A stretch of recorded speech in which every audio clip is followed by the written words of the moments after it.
പ്രധാന വാർത്തകൾ. Kattakada Christian college ആൾമാറാട്ട കേസിൽ പ്രതികൾക്ക് തിരിച്ചടി. പ്രതികളുടെ മുൻകൂർ ജാമ്യാപേക്ഷ ഹൈക്കോടതി തള്ളിയത് മുൻ പ്രിൻസിപ്പൽ ഷൈജുവിന്റെയും SFI നേതാവ് വിശാഖിന്റെയും ഹർജികൾ. പ്രതികൾ അന്വേഷണ ഉദ്യോഗസ്ഥന് മുൻപേ കീഴടങ്ങണമെന്ന് ഹൈക്കോടതി.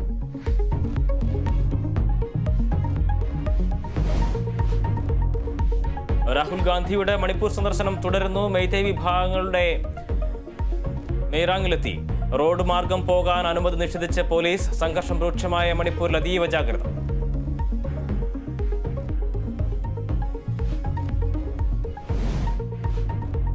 തമിഴ്നാട്ടിൽ സ്റ്റാലിൻ സർക്കാരിന് വഴങ്ങി ഗവർണർ. സെന്തിൽ ബാലാജിയെ മന്ത്രിസ്ഥാനത്ത് നിന്ന് നീക്കിയ നടപടി അർദ്ധരാത്രി മരവിപ്പിച്ചു. നടപടി നിയമോപദേശത്തിന്റെ അടിസ്ഥാനത്തിലെന്ന് ഗവർണർ. ബാലാജി വീണ്ടും വകുപ്പില്ലാ മന്ത്രിയായി തുടരും.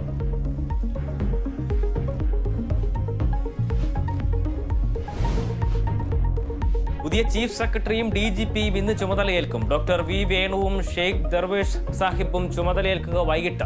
അനിൽകാന്തിന് പോലീസ് സേനയുടെ യാത്രയയപ്പ്. സർവീസ് കാലയളവിൽ മികച്ച പ്രവർത്തനം കാഴ്ചവെക്കാനായെന്ന് അനിൽകാന്ത്. കായംകുളം വ്യാജ സർട്ടിഫിക്കറ്റ് കേസിൽ നിഖിൽ തോമസിന്റെ കസ്റ്റഡി കാലാവധി ഇന്ന് അവസാനിക്കും. കസ്റ്റഡി നീട്ടിക്കിട്ടാൻ പോലീസ് നീക്കം. രണ്ടാം പ്രതി അബിൻ സി രാജനായി കസ്റ്റഡി അപേക്ഷ നൽകും. പിടിയിലായ ഒറിയോൺ ഏജൻസി ഉടമ സജു ശശിധരനെ കൂടുതൽ ചോദ്യം ചെയ്യും.